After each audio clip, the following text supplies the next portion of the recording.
Let me paint you a picture. You're playing a game, and in that game, you're allowed to have a fat, huge girth weapon, and you're allowed to play a character who is just as fat and girthy as said weapon. And what do? You make a build that is just so strong that it just outclasses the whole. You just feel like a monster. The point I'm trying to make is in this session of Nightreign was probably the most fun I've had recently playing this game. Not to say I don't have. I mean, I do really enjoy playing Nightreign, but this session in itself was the most fun. This session was a dual raider run with my close friend. I'm gonna just call him player so that way it gets less confusing. But if I do refer to him in another word, he's known as J-Cubes or Joey, I believe I refer to him, but I will try my hardest to just call him player. So I'd like to preface the point of me playing Nightreign right now is working towards some of the achievements. My goal is to get all the achievements in this game, and one of those is the Champion's Path. Defeat a Nightlord with each character. So the Nightlord I really enjoy is Dreglord. I affectionately call him Smeglord, so if you hear those names, they're kind of interchangeable. I'll be speaking more on Mr. Dreglord himself, but before we get started, I just kind of wanted to talk about, just the start of this run, and then before we get into it. So thank you guys. Hope you guys enjoy just this little bit of just a fun little run I had. I just kind of just pooped out. Me and my boy, we just pooped it out. Just slid it right out of our butt cheeks. All right, let's get into it.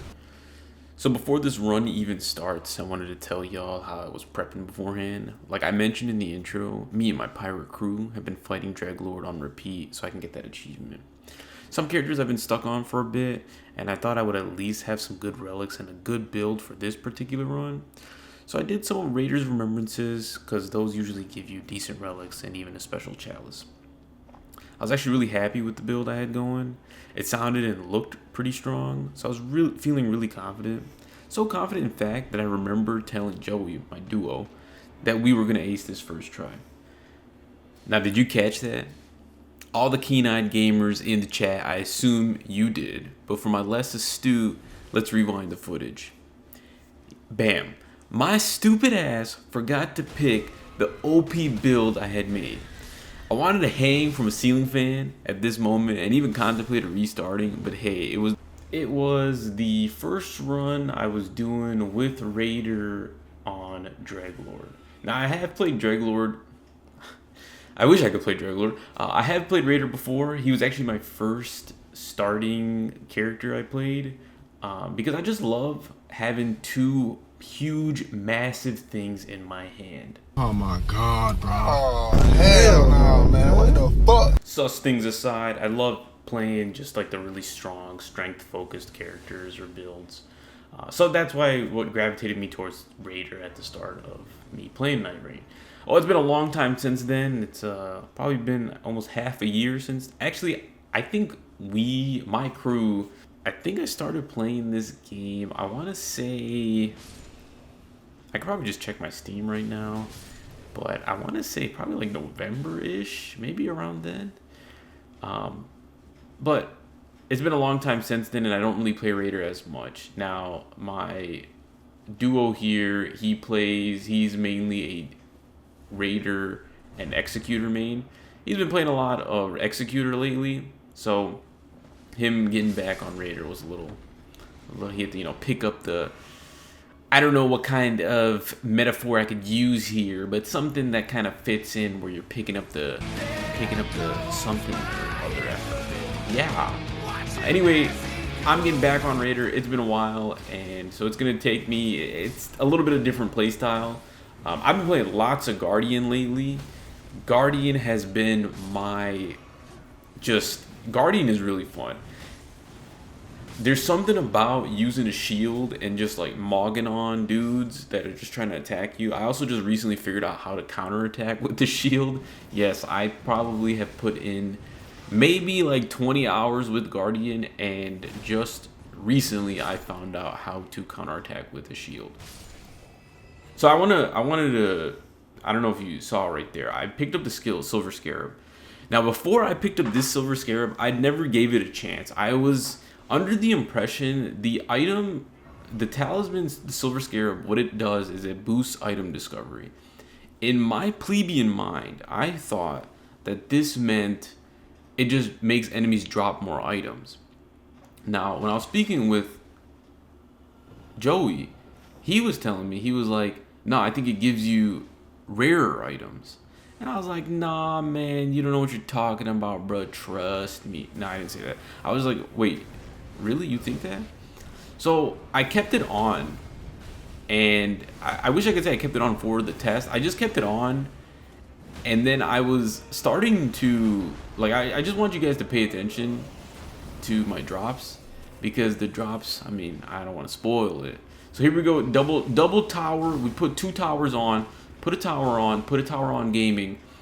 We're just, look at this, look at this. We just bully, absolutely bully. We couldn't even, get the count, the critical hit on the guy.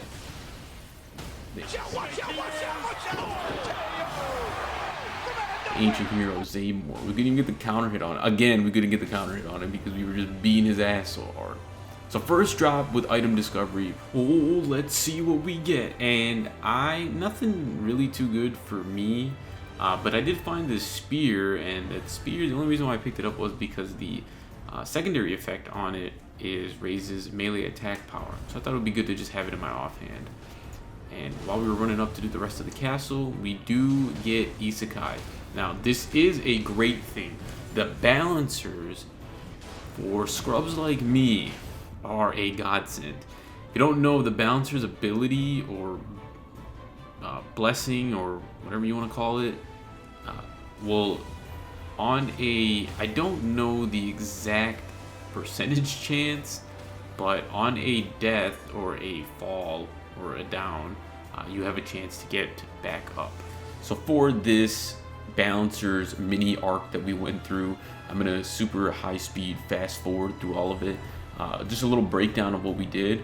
We did, each of us did our own balancers, because when you get isekai'd and you're playing with 2 people, or I'm pretty sure even 1 person, you still have 3 balancers you have to take care of.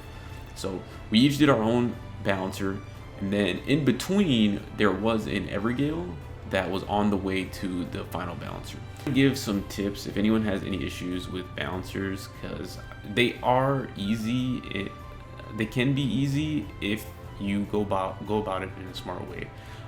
When you get into a balancer arena, there will be the pink enemies, which are the simps for the balancers, and then there's the actual bosses. And you kind of want to work with either side and kind of thin the herd as you're doing it. You know, try to make it even.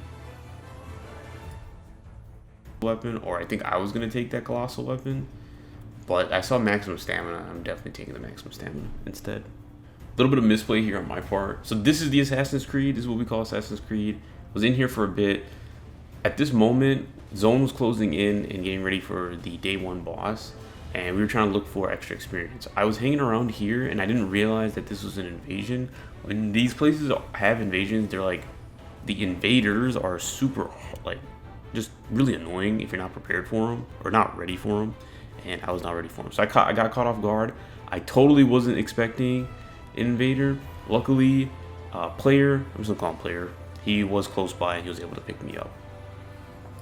On our way again to the day 1 boss, we did find a golden hippo real quick. We took care of it. Oh my god, just the amount of damage we're doing is insane. So what do we get for the drop here? We get a pretty juicy physical attack power buff. You'd love to see it. Great red bear time. I skipped the first part because I didn't think it was necessary. It was kind of just standard regular bear gameplay.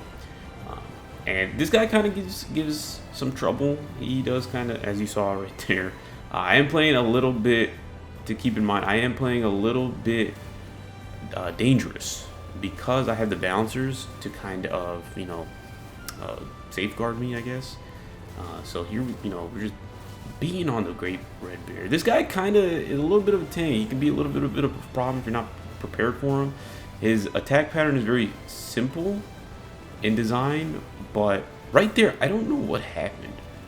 Somehow I didn't get hit. Maybe because I was in the jumping frame or jumping animation. The game didn't recognize it as that I should get hit, and that was not a good level up for me. It was all purple, but they were all kind of useless. And I decided to pick the Great Briar Shield earlier, or I picked it up, and I was gonna use kind of like a hybrid, like counterattack guard, fat weapon. But so I picked up the only sensible one there was to pick up the successful guards, bring back HP, and I did get some use out of it. We find the tumor here, so we're gonna take care of the tumor real quick. I do not like this boss. I think this is an Elden Ring boss, but this is kind of the bosses that this game kind of suffers from, or does suffer from. A lot of the Nightlords act like this, where they're so big and large and they move from one area to the other really fast. It gets kind of annoying. But we killed it faster than we killed the Great Red Bear, which was pretty nice. And this is where I found another colossal weapon, the Watchdog Staff. Now, I've never seen this staff at this point, and I was so confused, not confused, but I was just like, wow, I never saw this weapon before. That's pretty cool. Our next plan is to hit the castle. I'm going to jump cut to the castle, because you guys don't need to see our movement. I did show the castle segment at the beginning of the video, so I'm not going to have you guys watch it again, but I went to go level up the nearest grace. I very strongly recommend, unless you're a good gamer, is to go for the grace. There's always a grace right outside the castle before you hit the top castle boss. While I was running up here, player did do about 1/3 damage to Ball-Bearing Hunter, and he is a menace. I personally believe that he is the tankiest boss, semi-boss. I mean, not Nightlord withstanding, but just regular boss. He has to be one of the tankiest. And he does a poop ton of damage. Right there, his command grab just did half my health. But the power of friendship and fat assery, bad tower placement right there. But we were able to take him down very quickly. Very quickly, might I add. That was insane. We are level 15. We did hit level 15 just naturally. On our way here, we grabbed 2 churches and were able to hit level 15 naturally. So not a bad run so far. Day 2 boss time, Divine Beast Dancing Lion. Now, since we are doing Dreglord has 2 Day 2 bosses applicable to him, which is Divine Beast Dancing Lion or Artorias. We were kind of hoping to get Artorias, mainly because we were so strong that we felt, just to kind of, see how good we were doing against Artorias. Artorias is he's kind of the chump check. He's a bit of a monster, but we get this guy. He's easier than Artorias. Sometimes, I don't know. I think consistently Artorias is much harder than this guy, but this guy can be a problem. He can be a bit of an arsehole, to say the least. For the weapons, I'm choosing to have 2 big, massive, girthy objects in each of my hands, because I just love hanging on to those big old meat. Oh! I don't know where I'm going with it. I'm power stancing the colossal weapons, mainly because I particularly don't like using the shield against Divine Beast. It's a little hard to manage using the shield and getting the right counterattacks and stuff like that. Get bodied there. He just outplays me, and he's ready to go. I don't know what his second. He has 3 elementals. He does maybe 4, like wind, ice, electric, and then he has like that gas, that black dust thing. What are you aiming at? Dude, I am missing like crazy. It is very embarrassing. Oh, I was rolling for my life I still got clipped. I could have rolled more, but I feel kind of a little bit like a scrub. At that point, I was just like, let me just take the hit. So I get down here, and it's up to player to finish it out. Is he gonna make it? Oh my god, he's not gonna make it. Let me just spoil. He definitely do make it. Gets a nice little critical hit. And the slam town doesn't finish it. So he runs over just to pick me back up because he's a good guy. So. But he picks me up, gets knocked down, doesn't even let me get the final hit, and takes the glory. Like, come on, man. But we get I get a legendary self-revive. Definitely taking the self-revive. And we are set and ready to go for Dreglord. Dreglord, or Traitorous Stragus, and in his final form, Pure Impulse Stragus. Even that name alone is so badass. Suffice to say, I really enjoy this fight a lot. This is hands down one of my favorite bosses in this game. What this fight does well is it just feels like a fair fight. All of Dreglord's attacks are thrown with a purpose. He's easy to understand and has distinct patterns, which gives the player a good understanding of how the fight will proceed. The fight is broken up into 2 phases, and there could be like mini phases in between each phase.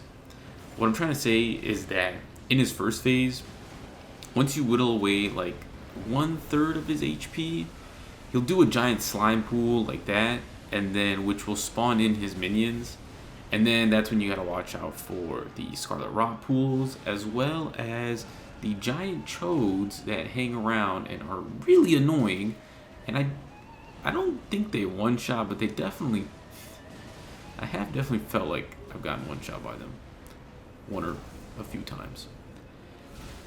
I can see some people complaining or calling this part unfair. This like mini phase in the first phase unfair. And I do see their point, but truth be told, I would much rather deal with this gimmick than majority of the other Nightreign bosses that zip from one side of the map to Uganda, forcing you to chase after them just for them to head back to Canada once you finally haul your fat ass over there. Those are the giant chodes, by the way. Those guys on the right, God, I hate those things. I don't know what their purpose is other than just to be an annoying asshole, but I am playing very aggressive and very careless because I have the balancers. What are you aiming at? The balancer's blessing, is that what we want to call it? The blessings. So I am playing a little bit like an asshole. He does the... Does that move have a name? Man, I don't know how far away you have to be. I just run as far as hell as I can from it. So we're just about to clean up here. I'm about to get to second phase. Here we go. Oh man, alright, so the second phase of Mr. Stragus here, Pure Impulse Stragus, is... This intro part always gets me. You can't get close to him because he'll just roar you away. He's got these slime pools, or these Scarlet Rock pools, and it can like combo you if you're not careful. Insane start, by the way. Great start. Let me just mention that. I hate that shotgun move. It's way too fast. The second phase time. The second phase does have a lot more BS.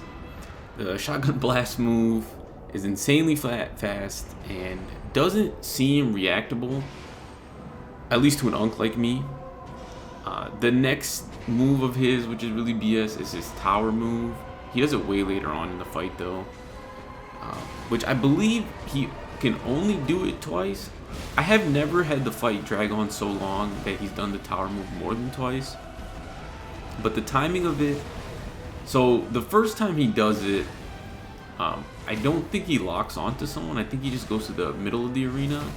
And then I believe the second time he does it, he will bounce around and then slam into someone and then head to the middle. I think that's how that works.